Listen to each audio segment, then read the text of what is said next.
Greenpeace Africa is calling on Minerals and Energy Minister Gwede Mantashe to take action on climate change. It says Mantashe must focus on maximizing the opportunities offered by renewable energy. The organization is also calling on Parliament to declare that South Africa faces a climate emergency. For more on this, we're joined by Greenpeace Africa's senior political advisor, Happy Kambule. A climate emergency, isn't that being a bit alarmist? Well, we're at a stage where we have to be, right? And it's not just only in South Africa. Just recently in England and in Scotland, there have been motions being passed by their versions of parliaments to say that they're in a climate crisis. We use the word chaos or crisis in order to show that there is an urgent need for action. And it's not just the executive that needs to take action, it's also our legislatures. What exactly are you expecting the legislatures to do? To put a heavy hand on oversight. Basically, with the different types of mechanisms that are in the legislature, they should be able to develop laws to come out with policy. That's my point, because isn't that where it starts, with the legislature coming up with laws? Because the executive really is supposed to listen to what the legislature has to say. But they do give direction, right? Sometimes when the laws are being drafted, they're not drafted by the same people who are there in the legislature. They're drafted by the officials or the DGs or any of the other people who are particularly experts in that, in that theme. But what is really key right now is that the direction of travel needs to be of urgency. And right now what we have is two pieces of legislation which are not necessarily addressing the urgent part of climate change. They're just saying climate change is about to happen. And we know very well that it is already happening. Who is not listening or who is not doing their job? I mean, we have a whole host of departments, you know, that take care of virtually every aspect of our lives. Are they not doing the job? Is that what we're saying? No, we're not saying they're not doing the job. We're saying they're doing the job, but they're not getting the necessary pressure to do more, because they can do more. There's a lot more that can be done, especially, as I said, with the use of oversight functions of the legislature. To give you an example, right now we're undergoing a process where we've already just signed in a law, which is the carbon tax, right? We know that the carbon tax should be higher, but right now it is far too low.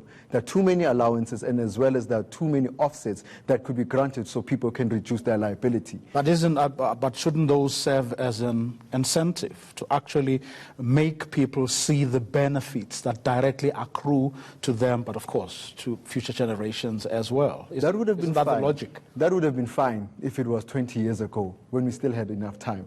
Last year alone, the scientists of the world in the IPCC, the Intergovernmental Panel on Climate Change, said that we've got only 12 years left to stop this thing that is happening. And not to stop it in such a sense that it's going backwards, but to just keep what we already have, because warming is already happening. But aren't there other realities, like, for example, I mean, if you impose higher taxes, you're going to hurt the poor people, because it means that their transport costs go up. It means, you know, food goes up as a result. There has to, I mean, someone has to strike that balance. Precisely, and that's why we elect these people, right? That's why we elect the people to go into these spaces and make the critical decisions, but they can't run away from reality. And the reality is we've got a phenomena that is happening, and we are feeling the impacts. The very same people who are going to be paying a lot more for petrol or for electricity are the people who then don't have any form of social flow when a storm happens or when there's a drought. They don't get the government bailouts that the farmers will get, because they are already institutionalized within the economy. The very same people who are the vulnerable of the vulnerable that you're saying are going to be paying more are the ones who are dying in much more numbers. So we have to make sure that the political awareness of climate change being an urgency is realized. And one of those ways is that there is an emergency that is called out. If you were to advise the Minister of Environmental Affairs who was sworn in today, what would you say to her? The first step is we need to realize that the minimum emission standards are there for a reason.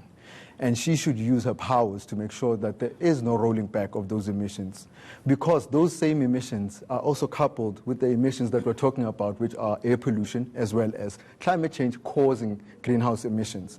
So those activities that we are trying to deal with are the very same activities that are giving us the complementary health issues as well as our existential crisis. So let's start to work on the emission standards. And then secondly, make sure that the climate bill, when it comes out as an act, it is actually operationable.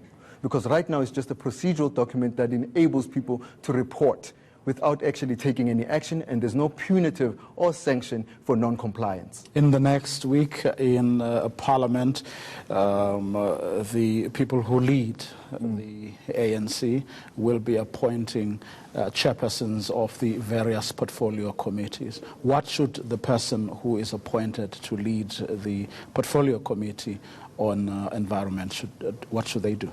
Well, the first thing is they should expect us as civil society. I think a lot more as civil society, we are more active, and we want them to make sure that when they're doing their oversight roles, they've got the necessary information and they know whose faces are the ones who are being impacted. But secondly, it's really to be open to seeing the impacts and go where the impacts are. There are all these oversights, the oversight missions that they go to when they go to like plants and whatnot, need to also go to places like KwaZulu-Natal, where the flood was happening. Okay.